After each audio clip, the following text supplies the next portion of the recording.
Samati Nandana Brajabara Nagara Gokula Ranjana Kana. What we know is the Hare Krishna movement is also a movement for alternative living.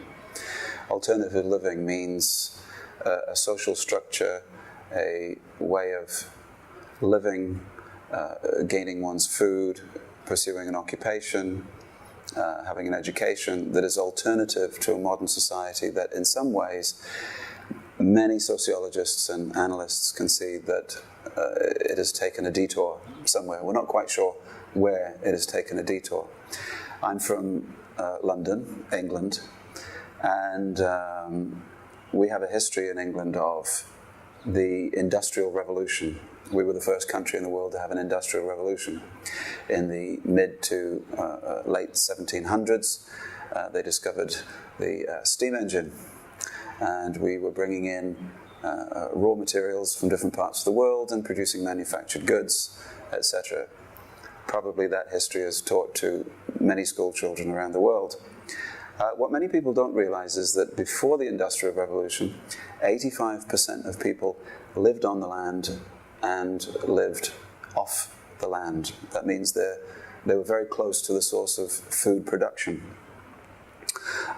They lived according to seasons of nature.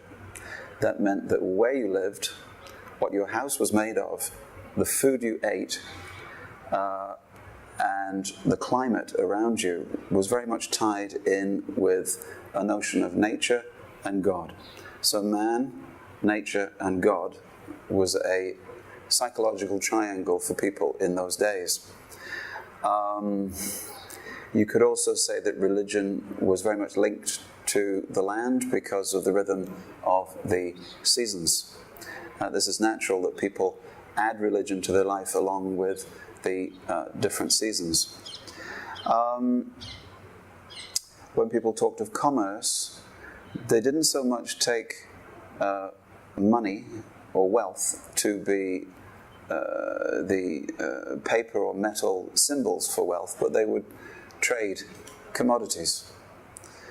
When we think of commodity trading today, it's all done by electronic transference, but they would talk in terms of taking actual agricultural produce. For the first 200 years in America, one of the main currencies was tobacco. They used tobacco for money. After the Industrial Revolution, when machinery was made, that meant that huge amounts of manufactured goods could be produced. Manpower was sucked from the countryside and put into cities. The first thing that they noticed, or they began to notice, if there were sociologists in those days, was that the triangle of man, nature, and God, and culture, had been broken. So drinking became a problem, morality became a problem, because people's their focus of what sustained their existence, no longer did they depend on seasons. So not depending on seasons means there's nothing you do that's seasonal. The inside of a factory powered by a steam engine producing cotton cloth, from cotton that doesn't grow in England to cloth that may not be sold in England. The inside of that factory looks the same in winter as in the summer as in the spring. So you've got a problem there. So people were brought from a natural environment into a completely artificial environment, a noisy environment, and then the industrialist, the capitalist, who wanted people to live very close to the factory because there was no bullock carts or horses to take people to the factory. He built houses for them very, very close together. This also is unnatural.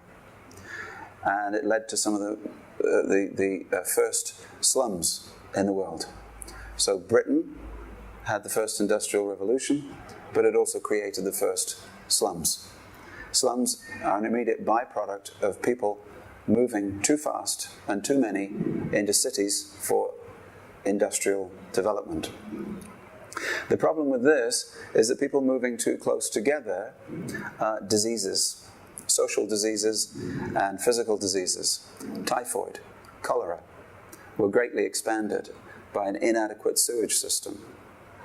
People did not have the knowledge to deal with these diseases. Social diseases were there, the drinking and the prostitution that had been relatively unheard of in the countryside. And this is all within the space of maybe 100 to 150 years. So it was out of this that the communist philosophy was born. When Marx came to England and he saw these conditions, it was a catalyst for him to develop communism. That in some way we must break the back of the capitalists who are forcing people to work in such conditions of human slavery. So from the Industrial Revolution, the natural consequence is the anti-industrial revolution. And that has been part of the history of the human race, capitalism versus communism. I would like to suggest that His Divine Grace A.C. Bhaktivedanta Swami Prabhupada had a different solution. He had seen how capitalism worked in a British India of 250 years. He had also seen how communism had worked. And he had a third alternative, and that was the village. That was the village economy. You do not have to be a 1960s thinker to come up with the slogan, "Small is beautiful." Perhaps you can write a book about it, but actually, intrinsically, anyone who lives in a village knows that they really do prefer the village. I live in a small village just outside London.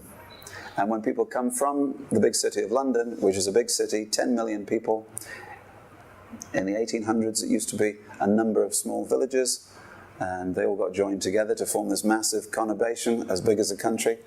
But when they come to the small village, they actually like it because it reminds them the size of the architecture, the spacing, simply the color green is physiologically helpful for the human mind to stay peaceful. And people, they like to think that there is a time when we lived like this, and perhaps it's possible that we can get back to that way of life again. Now, don't make any mistakes. We are not advocating a return to the ancient past with all the problems of the past. What we're advocating is a more simple, a more greener, and a more ecologically sustainable future. And in England, we recently spent rather a lot of money building a cow protection unit where we will practice the ancient system of Goraksha, or cow protection.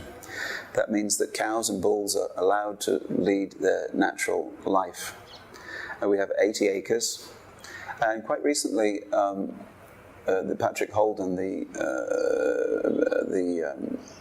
head of the Soil Association, the non-government organization that looks at the quality of soil and farming practices, and really tries to tackle over-industrialization at its source. Let's get back to the earth. Let's get back to soil, because there's nothing more important in returning people to a natural, more simple way of life than the earth itself, the soils.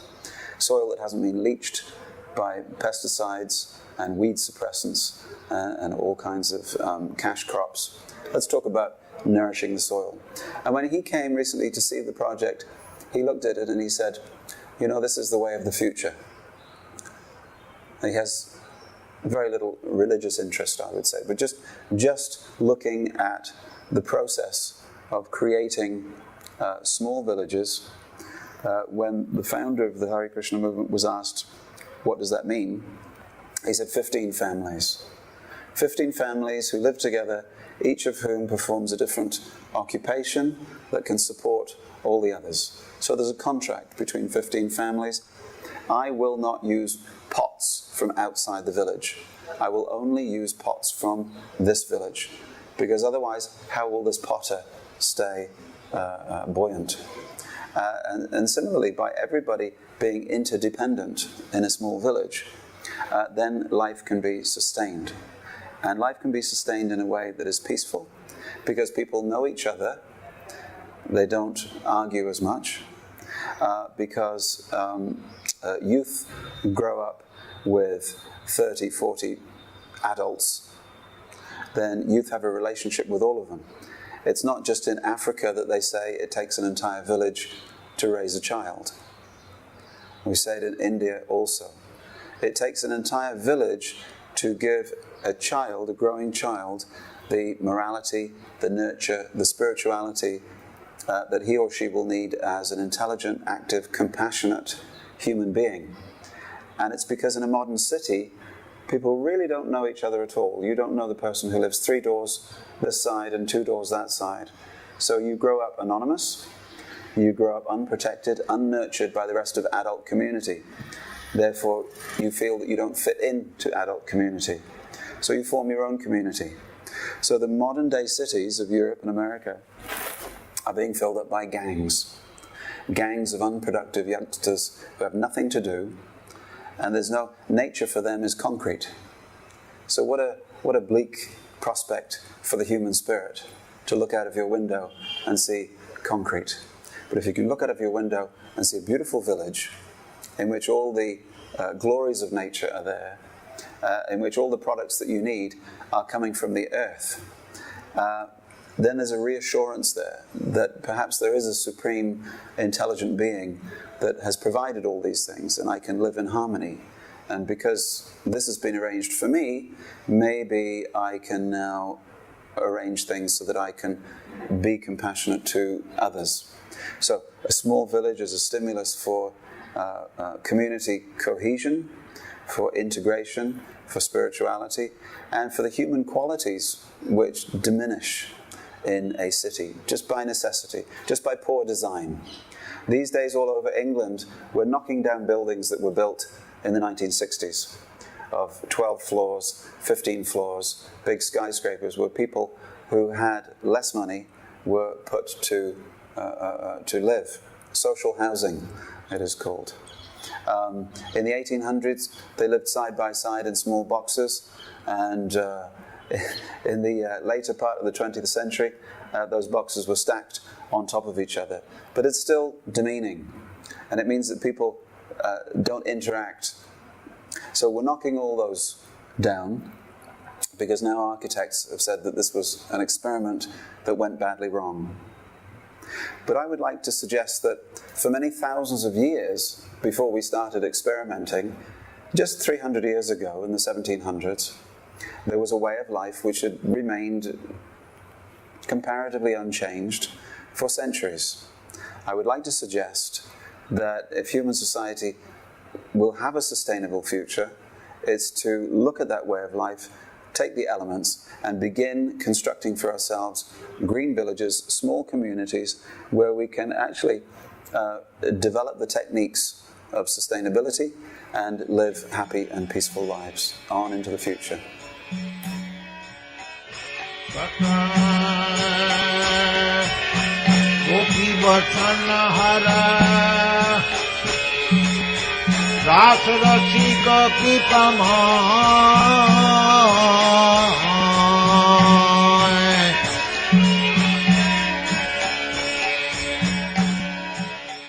Formerly, there was no industry. The earning means of livelihood was agriculture. Everyone must have some land to produce grains, fruits, that's all. Milk. First of all, apartment, then to maintain the expenditure. Now we have invented industry or trade and so many things, pickpocketing, killing, so many things. Formerly, the means of livelihood was very simple. Take some land and work little, produce your grains, and the cows are there, you take milk. So milk, vegetable, grains, but your economic question is solved. Samati nandana brajavara nagara gokula